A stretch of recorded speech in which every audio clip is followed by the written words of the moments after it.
大家好啊，又係我啊！彈簧的鐘錶世界，今日咧又要同大家講另一隻手錶。呢隻手錶品牌咧，其實唔係我自己好熟悉嘅品牌嚟嘅，都係屬於近年一個新進嘅品牌啦。咁據聞咧，佢嘅owner 咧同拿破崙都有啲關係噶。咁啊，根據佢嘅網址嗰度介紹咧，咁原來佢嘅老闆咧係屬於拿破崙嘅後裔嚟噶。咁對於製錶會唔會有啲特別之處咧？喺我嘅角度咧，呢隻錶的確係比較特別少少嘅。咁究竟呢隻係咩牌子咧？唔好賣咁多關子啦，即刻俾大家睇下先。就係呢一隻 DeWitt 啦。嗱，呢隻 DeWitt 咧都可以話係搶翻嚟嘅，應該唔係搶翻嚟。好多人搶啊，因為原來咧呢隻錶咧就喺我一間好相熟嘅老友嘅錶鋪嗰度咧買嘅。咁阿華哥大家都應該熟悉太子嘅華哥噶啦，係嘛？嗱，其實而家我出去唔同嘅錶行度買錶咧，最常遇到嘅問題咧就係我入到去嗰啲 sales 哥哥問多佢兩句咧，有好多問題咧，其實佢哋都唔係好識得答我。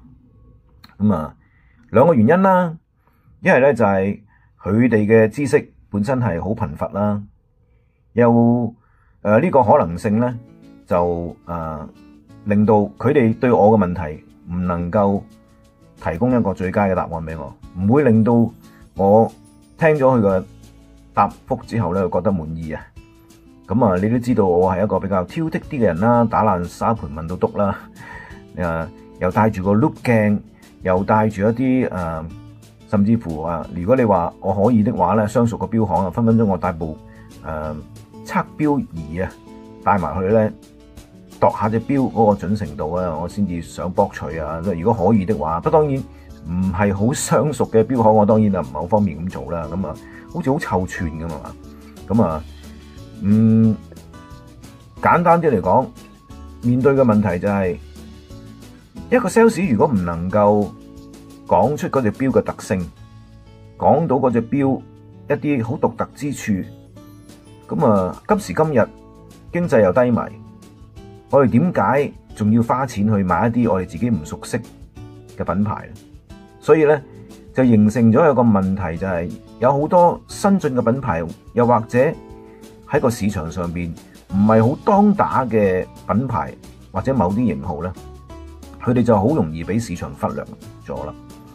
喺我嘅角度，我係一個手錶嘅收藏者，記住係手錶收藏者，唔係收藏家啊。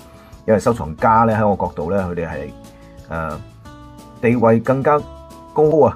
佢哋嘅收藏者咧喺我角度咧就冇收藏家嘅地位咁高嘅。咁我又唔想抬舉得自己太犀利啦，我只係一個收藏者啫，唔係一個收藏家啊。收藏家咧可能就係好多隻帕德菲列萬年曆啊，好多隻江詩丹頓萬年曆啊，陀飛輪啊，又或者好多隻寶璣嘅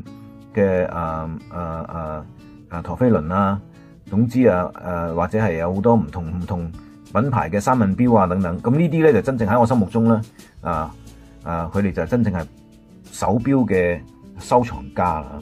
咁我呢啲收藏者咧就往往就係只係吸納一啲我認為抵玩啦、得意啦、有趣啦，要令到自己玩得開心啦嘅手錶咁佢哋嘅價值尤其是喺二手嘅價值，佢哋嘅高與低咧唔會對我構成購買有太大嘅阻礙嘅。咁好似呢個牌子 DeWitt，其實喺市場上邊咧，佢個定位咧，我估計佢初推出嚟咧，個定位都係想走一啲高檔啦、高端啦，或者另類啲嘅路線啦。咁呢個屬於獨立自家品牌嘅牌子咧，好可惜咧，喺香港咧，我覺得咧就非常之受到普羅消費者嘅忽略啦。部分原因係因為經濟確實低迷啦。另外一個原因就係真正玩錶嘅人咧，如果係太過受二手價大幅回落呢個心魔所障住的話咧，咁佢哋就好難去拍板接受一啲佢哋從來未接觸過，又或者市場上邊唔算係流行，甚至乎係非常之冷門嘅品牌。好啦，DeWitt 可以就話係呢種類型嘅牌子啦。但喺我心目中咧，呢隻手錶又真係幾過癮嘅喎。點過癮咧？嗱，咁阿華哥同我講啦嚇，佢哋咧行家咧就叫呢隻錶咧叫做食鬼啊嚇，食鬼喎嚇，睇唔睇到邊忽似食鬼啊？